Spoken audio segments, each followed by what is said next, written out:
Hi friends, what's about you? I hope all of you fine. Today we are discussing about hybridization and hybridisation मायर कैसे करते हैं। मैं आपको बहुत ही आसान ट्रिक बताने वाली हूँ। आपको ये ट्रिक बहुत ही अच्छी लगने वाली है। डिफरेंट बुक्स में डिफरेंट मेथड हैं हाइब्रिडाइजेशन निकालने के, लेकिन मैं आपको बहुत ही आसान ट्रिक बताने वाली हूँ। जब आपको ये अगर सिर्फ दो चीज़ें याद करनी होंगी, अगर ये दो चीज़ें आप याद कर लेते हैं तो आपको हाइब्रिडाइजेशन निकालना आराम से आ जाएगा। सबसे पहले हम उसका फॉर्मूला देंगे कि हमारे पास नंबर ऑफ एटम, जो सेंट्रल मेटा एटम जो बाउंड होता है उसका हम देखेंगे, उसके साथ जो साइड एटम बाउंडेड है वो कितने हैं, और हमारे पास लोन पेयर कितने हैं। जब इन दोनों को ऐड करेंगे जो वैल्यू निकलेगी तो उसके मुताबिक हम उनकी जो स्ट्रक्चर है वो हाइब्रिडाइजेशन की वैल्यू निकालेंगे। अगर इन दोनों को ऐड करने से 4 निकलते हैं तो हम कहेंगे हमारे पास sp3 है। अगर इन दोनों को ऐड करने से 5 निकलते हैं तो हम कहेंगे sp3d। जो यहाँ पर हमारे पास s है वो 1 ही रहेगा। हमारे पास p की वैल्यू मैक्सिमम 3 तक ही जाती है, और हमारे पास जो d है, d की वैल्यू हमारे कैसे, वो हमारे पास बढ़ती जाएगी 1 2 3 4 5। जैसे कि अगर हमारे पास अगर 3 आती है इन दोनों को ऐड करने, तो हम कहेंगे हमारे पास जो हाइब्रिडाइजेशन है वो sp2 है। अब हम देखें 7, अगर हमारे पास 7 वैल्यू है तो हम कहेंगे sp3d3। अगर 6 है sp3d2। देन दोनों को ये देखो, 2 और 3, 5 5 और एक 6, 3 3 6 और एक 7, ये 7। हमने जो हमारे पास यहाँ वैल्यू है वो s की 1 ही रहनी है, p की 3 रहनी है, और हमारे पास t की 5 तक रहनी है। अगर 8 की देखें तो हमारे पास sp की 3d4, 4 ये 3 ये 7 7 और एक 8। यहाँ पर sp की 3d5, 5 ये 3 ये 8 और एक 9। अब कुछ हम एग्जाम्पल देखते हैं ताकि आपको एग्जाम्पल से कुछ क्लियर हो जाए, वरना आपको यूँ कुछ समझ आने वाला नहीं है जब तक हम किसी चीज़ की एग्जाम्पल नहीं देख। पहले हम इजी एग्जाम्पल की तरफ चलते हैं ताकि आपको क्लियर हो जाए, फिर हम उसकी तरफ कॉम्प्लिकेटिव एग्जाम्पल है उनकी तरफ चलेंगे। यहाँ पर जो हमारे पास एटम है, जैसे कि हमारे पास मीथेन है, मीथेन हमारे पास कार्बन जो है यहाँ सेंट्रल एटम है, सेंट्रल एटम है तो यहाँ पर जो साइड बाउंडिंग एटम है वो हाइड्रोजन है। हाइड्रोजन के कितने बॉन्ड अटैच हैं, देखिए 4 बॉन्ड। अगर कार्बन की देखिए तो वैलेंसी हमारे पास ये 14 ग्रुप एलिमेंट है, तो वैलेंस शेल में इलेक्ट्रॉन कितने हैं, 4 है। जब हमारे पास 4 इलेक्ट्रॉन है और 4 उसके साथ बॉन्डिंग है तो हमारे पास नंबर ऑफ बॉन्डिंग एटम फॉर्मूले के तहत वो 4 है। हम लोन पेयर की बात करें तो हमारे पास 4 इलेक्ट्रॉन थे जो कि 4 बॉन्ड है। यहाँ पर कोई लोन पेयर नहीं है क्योंकि कोई इलेक्ट्रॉन फ्री मोड में नहीं है, तो हम कहेंगे यहाँ पर 4 प्लस 0 4 रहेगा। हमारे पास यहाँ जो हाइब्रिडाइजेशन की वैल्यू है sp3 है। हम इसी तरह अमोनिया की तरफ चलते हैं, एक और एग्जांपल थोड़ी लोन पेयर वाली ताकि आपको क्लियर हो जाए। अगर हमारे पास अमोनिया है, जैसे कि n हमारे पास सेंट्रल एटम है, सेंट्रल एटम हमारे पास 15 ग्रुप एलिमेंट है, 15 ग्रुप एलिमेंट है तो इसके वैलेंस शेल में कितने इलेक्ट्रॉन होने चाहिए, 5 होने चाहिए।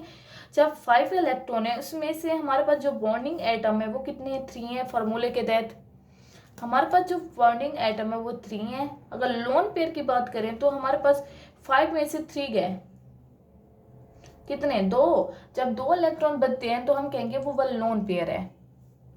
वो हमारे पास लोन पेयर कितना है, अमोनिया एन पर, नाइट्रोजन पर वो 1 है। जब हम इन दोनों को ऐड करते हैं वो 4 निकलते हैं, 4 के sp की 3 है। ठीक है, अब हम देखते हैं वाटर की। वाटर हमारे पास यहाँ पर ऑक्सीजन है, इसका अगला ग्रुप है ये 16। यहाँ जो सेंट्रल एटम है वो ऑक्सीजन है। ऑक्सीजन जो है वो 16 ग्रुप एलिमेंट है। जब 16 ग्रुप एलिमेंट है तो इसके वैलेंस शेल में जो इलेक्ट्रॉन होंगे वो 6 होंगे। अगर इसके साथ हम बॉन्डिंग एटम की बात करें कि कितने अटैच है फॉर्मूले के तहत, तो वो कितने हैं, 2 अटैच है।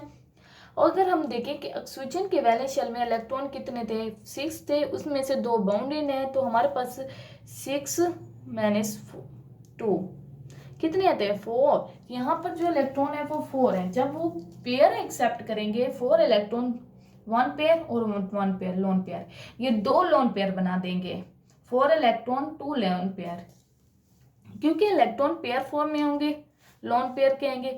यहाँ पर जो हमारे पास 2 लोन पेयर बचे, ये लोन पेयर है। 2 एटम जो अटैच है, 2 लोन पेयर, इनको ऐड किया 4 आया। 4 की जो हमारे पास हाइब्रिडाइजेशन है वो sp3 है। इसी तरह हमारे पास IF7 है, या हम IF7 की बात करें तो हमारे पास आयोडीन जो है वो 17 ग्रुप एलिमेंट है, जो इसके वैलेंस शेल में इलेक्ट्रॉन है वो 7 है। जब 7 इलेक्ट्रॉन है तो हम लोन पेयर के जो हमारे पास बॉन्डिंग एटम है फॉर्मूले के तहत वो कितने हैं, 7 है, हमने वो लिख लिया। हमारे पास लोन पेयर की बात करें तो लोन पेयर यहाँ कोई नहीं है, जो 7 इलेक्ट्रॉन है वो सारे के सारे बॉन्डिंग फॉर्म में है, तो हम कहेंगे 7 + 0 = 7। यहाँ पर हाइब्रिडाइजेशन की जो वैल्यू है वो ये है sp3d3।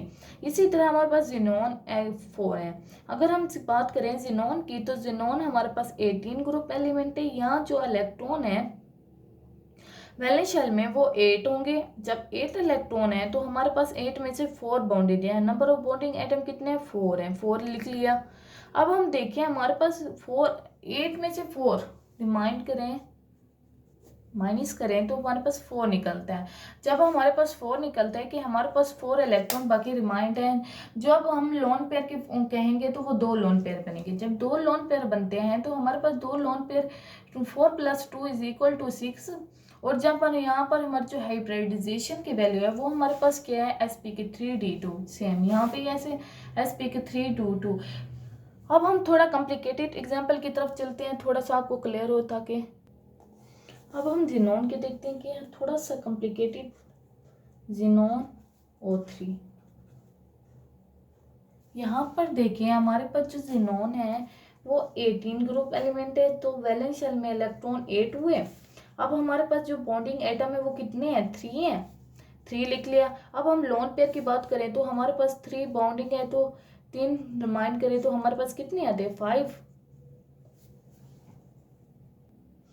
ये देखिए हमारे पास 3 तो एटम अटैच हैं, ठीक है, लेकिन जो ऑक्सीजन का एक मॉलिक्यूल है वो डबल बॉन्ड बना रहा है, डबल बॉन्ड बना रहा है। तो इसके मतलब जो जिनोन है वो 6 है, जो हमारे पास बॉन्ड बना रहा है, लेकिन एटम कितने अटैच हैं, 3। तो यहाँ पर कितने बॉन्ड हुए, 6 हुए बॉन्ड। तो हमारे पास बॉन्डिंग एटम की बात हुई ना, कितने बॉन्ड बना रहे हैं, वो 6 हैं।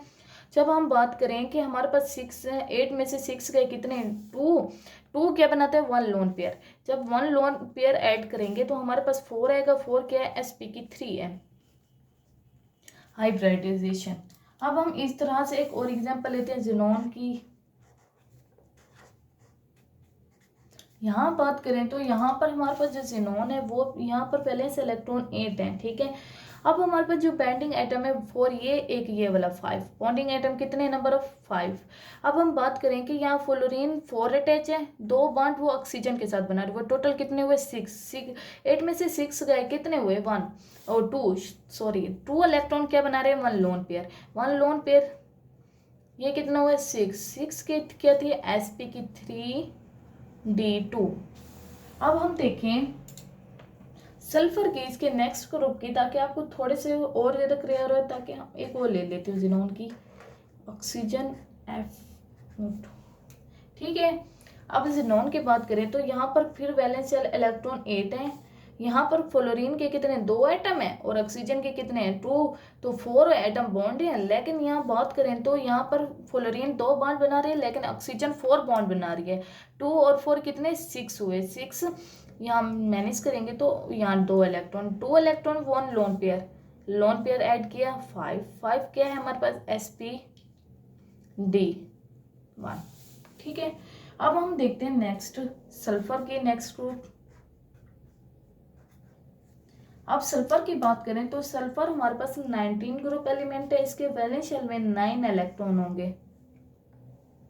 जब इसके वैलेंस शेल में 9 इलेक्ट्रॉन होंगे तो हम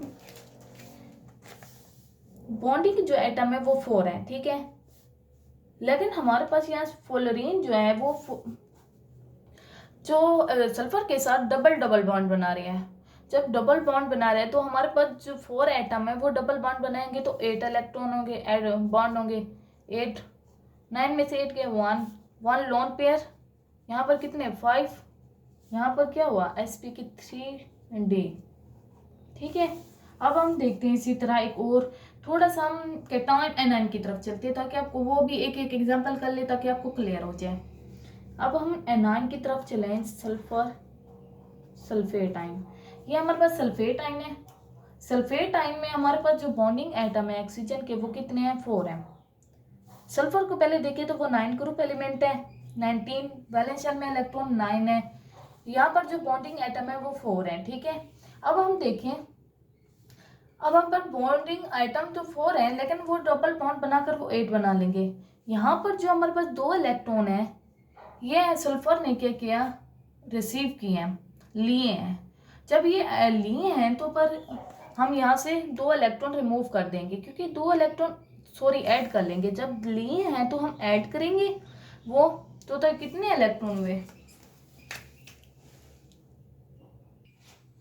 अच्छा, यहाँ पर हमारे पास बॉन्डिंग एटम तो 4 हैं। अगर हम लोन पेयर की बात करें तो हमारे पास सल्फर की टोटल इलेक्ट्रॉन जो है वो हमारे पास 9 है, 9 ग्रुप एलिमेंट है। जब इसने 2 इलेक्ट्रॉन रिसीव किए हैं तो यहाँ पर हमारे पास इलेक्ट्रॉन इंक्रीज हुए। यहाँ पर जो बॉन्डिंग एटम है, जो यहाँ पर जो इसने 2 इलेक्ट्रॉन के बॉन्ड और बना लिया है, तो यहाँ पर लोन पेयर क्या हमारे पास 0 है। जब 0 लोन पेयर है तो यहाँ पर हम कहेंगे हमारे पास 4 है, हाइब्रिडाइजेशन sp3 है। इसी तरह हम अमोनिया की NH4 प्लस की बात करें तो यहाँ पर हमारे पास जो नाइट्रोजन हमारे पास कितने इलेक्ट्रॉन है, इसमें 5 इलेक्ट्रॉन। इसके वैलेंस शेल में 15 ग्रुप एलिमेंट है, तो 5 इलेक्ट्रॉन है। तो हमारे पास यहाँ बॉन्डिंग एटम कितने हैं, 4 हैं। जब बॉन्डिंग एटम 4 हैं तो यहाँ पर हमारे पास जो पॉजिटिव आयन का मतलब है कि 1 इलेक्ट्रॉन इसने दे दिया, तो यहाँ पर भी हमारे पास जो लोन पेयर है वो हमारे पास 0 है। जब इसने 1 इलेक्ट्रॉन 5 में से 4 में से माइनस करेंगे वो कितने हैं,